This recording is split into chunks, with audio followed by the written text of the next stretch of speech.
ဂယုစိုက်စရာတွေနဲလာလေလေဘဝကပိုပြီးပျော်ရွှင်လေလေပါပဲဘဝမှာဘာကူမှအထင်ကြီးစရာမလိုတော့တဲ့အခါတင့်ဘဝကပိုပြီးစတင်ပြီးလွတ်လပ်လာပါပြီစွန့်စားပါတင်နိုင်ရင်ပြောရမယ်ရှုံးသွားရင်ပညာရမယ်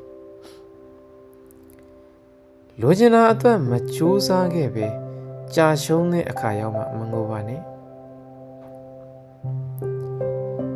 လုံးဝမလုပ်ဖြစ်တာတဲ့ဆိုင်နောက်ကျတာက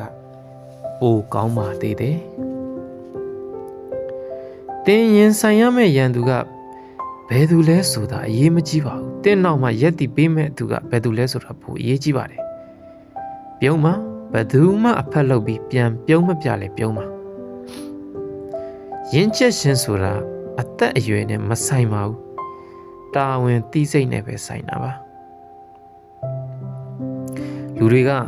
စိတ်ကောင်းနှလုံးကောင်းရှိတဲ့သူဆိုရင်အားတယ်လို့ထင်ကြတာပြဿနာတစ်ခုပါ